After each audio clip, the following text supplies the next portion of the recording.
Feeling your toes in the sand, you watched as the bright blue waves crashed onto the shore, one after the other. Despite the constant barrage of noise, the beach remained calm and serene. The cold nighttime air and imposing darkness, both things usually seen as less than pleasant, did nothing but make the situation more perfect. At least in your eyes. You loved the beach. Night or day, it was amazing. The only thing that could make this better is if you had a beautiful woman by your side. A woman who had stayed with you through thick and thin. A woman who loved you for who you are, and who you loved right back for those same reasons. A woman that you had no problem spending the rest of your life with. Oh, wait. You looked to your right, and there lied Princess Celestia. She was co-ruler of Equestria, sister of Princess Luna, raiser of the sun, best princess, and the self-proclaimed queen of cake. And you, average man, had a loving arm wrapped around her, as if this was some kind of anniversary day or something. Oh, wait. Yeah, that's right. 2 in a row, bitch. You were, in fact, in a relationship with a horse princess. It was true. Judge ruled guilty. The allegations were true. Anonymous had been sleeping with a horse. Oh, that really sounded bad. Thank God you weren't on Earth anymore. Saying something like that would have gotten you crucified. Either that or praised by internet weirdos. Who knows? You watched calmly as the moon was lowered from its spot in the sky. That meant Celestia needed to raise the sun soon. She would wake up and you wouldn't be able to feel the serenity for much longer. The feeling of everything was different when it was just your consciousness. When you were the last one awake at the sleepover, or when you were the only one awake in a normally large house because you had to go pee. It was different, and you loved it. Nearly as much as you loved your horse girlfriend. Ugh, that was cheesy. Cheesy and terrible. But you just proved the allegations to be more true. What loser would say something like that about a friend? No. Horse girlfriend. At least the allegations were somewhat good this time. You muttered, remembering time from a past life. What? What's this about allegations? Celestia muttered, nuzzling into your side. Fuck, she was waking up. Nothing, dear. You coughed. The words, this dude wearing the same underwear from yesterday, ringing in your head, but you ignored them. No, that was an old life. You were a different man. You change your underwear every day.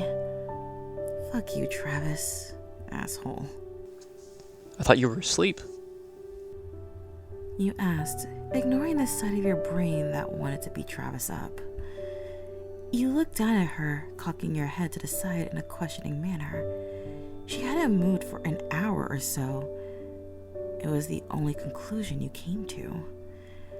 However, she seemed like she was wide-eyed and ready for action. Huh. This early? Internal alarm clock, Anon, she said, slowly beginning to stand up. No. Given you were taller than her, you didn't have to move your arm much as she did so, but you still didn't want her standing up. Don't, lay down, you said, whimpering. That was pathetic, but you wanted to hold on. You didn't want real life to start happening yet. Don't lie down? She asked. Cheeky bastard. Okay. You know I meant. You grumble. Lie down, Celestia. You say like a spoiled child and tighten your grip. She shook her head. I need to raise the sun. She muttered and blinked twice. She must have been somewhat groggy still. Well, you can do that while lying down. You tugged. She could. It was true. She made a noise somewhere between a whine and a sigh, and you tugged again. Anon. She groaned. You pulled out your secret weapon. Sally. She loved that name. She loved when you called her that. The smooth zone was being entered. She harumphed and shook her head again in mock concession. Oh, all right. She lied back down in the sand and then shuffled a little bit to find a better position, as one does. Sand sucks. It's coarse, it's rough, and you felt a minor muscle spasm. You tightened your grip on her. It had loosened when she sat down. She sighed happily, and you did too. You smiled, and she smiled. Her yellow magic, bright as can be, lit up the beach around you as she began to cast a spell to raise the sun. The celestial body floated up from nowhere as a certain song began to play in your mind on loop. Only difference between the situation in the song and the one currently happening was the lack of guns and sheriffs. Damn, that adventure would have been cool. Giving Celestia a kiss on the forehead as she finished her spell, though, made you realize that you honestly did not care. Looking out at the ocean, you considered it. It only took a second of thought before you went for it. The sound of the waves made it hard to hear. That was kind of what you had hoped for. Even after being together all that time, you still found yourself afraid to say those words.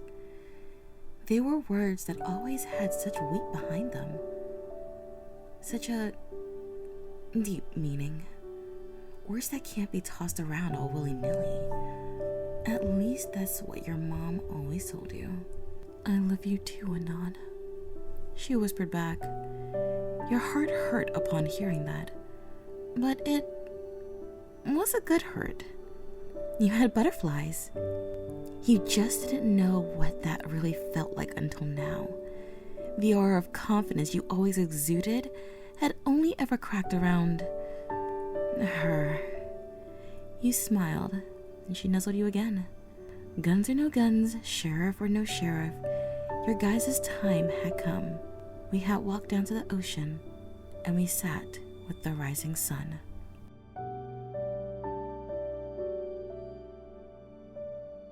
Support me on Patreon. Subscribe and make sure to ring that notification bell to know when I post new content. And please, feel free to join the Lotus Garden. Links in the description. Thanks for listening, and look forward to more. Good night, every pony.